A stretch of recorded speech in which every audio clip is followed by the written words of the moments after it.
If you think that Vegas is all about casinos and gambling, then I encourage you to keep watching, my friend, because you will come to find out that you're highly mistaken.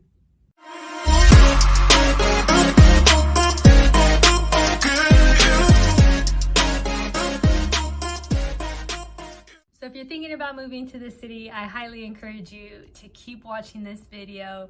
Hit that subscribe button and give me a thumbs up if you find any value in this video. Text NashiraG to this number if you would like more information about making the big move. So first on my list is Ferguson Motel. Now, they are something that we discovered very early on when we first moved to the city in 2020. A little bit about the motel itself.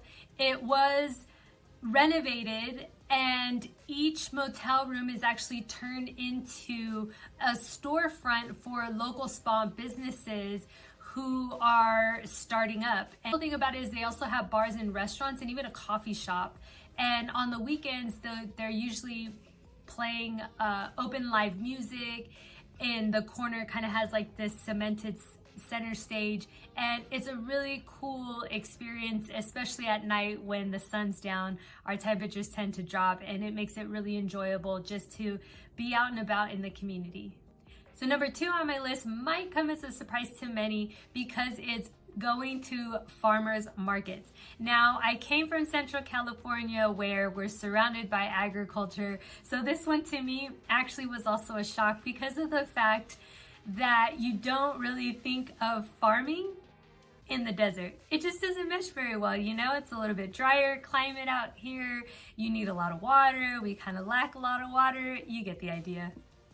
And aside from local artists also being present at these farmers markets, you will find certain tents that have fresh produce for sale that they either get from kind of localish farms here, and we have heard of even some small local farms from California trekking their way this way and bringing their produce, which we really appreciate it because they got some good stuff out there. And number 3 on my list goes to swap meets. Now, given that I'm from California, when I heard of a swap meet originally, I thought it was a place where you go to swap out car parts, but apparently I was wrong. To Nevada, that's not what it means. They actually have one indoor and an outdoor swap meet where it will carry a ton of vendors.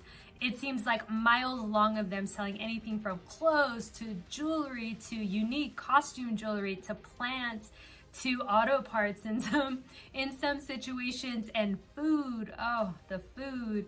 And Mexican imported candy, just a variety of things. It's really neat. It's almost like a surprise shopping experience because you really never know what you're gonna find there. And number 4 on my list goes to Water Street in Henderson. Now, it's one of those places that's really not visited by majority of the community because it's kind of an up-and-coming place. So they've done a lot of reservations to it. They're adding some housing down there, and they're really just kind of spicing it up. So they do have coffee shops, breweries. They even have 2 local casinos. One that I found out was built actually had its grand opening in 1967 and has been open ever since. It's just a really unique experience. They have a lot of community events down there each and every week. Celebrations from like St. Patty's Day to like certain Dog Day events. Just a variety of really neat things.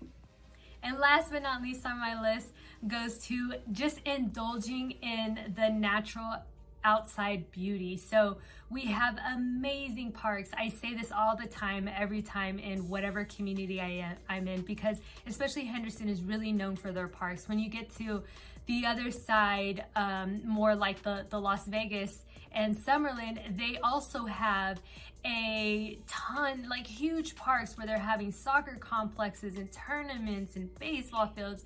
Amazing. And then the grass or the turf is like really nice and well kept. And let's not mention how close we are to places like Arizona and Utah. For example, Valley of Fire is a little bit over an hour away from town, and it makes for a good weekend escape to go up there. Of course, you want to stay away from the more hot summer times, but anywhere outside of that, and it allows for a really cool experience just to kind of get in touch with nature. I hope you've enjoyed this short list of my top 5 things to do in 2023. Do me a favor and drop a comment below and let me know if you've done any of these 5 things or if there's actually something else that you'd recommend. I love to hear people's suggestions because sometimes they have different ones that I wouldn't have even thought of. So thanks for watching. Look out for the next video.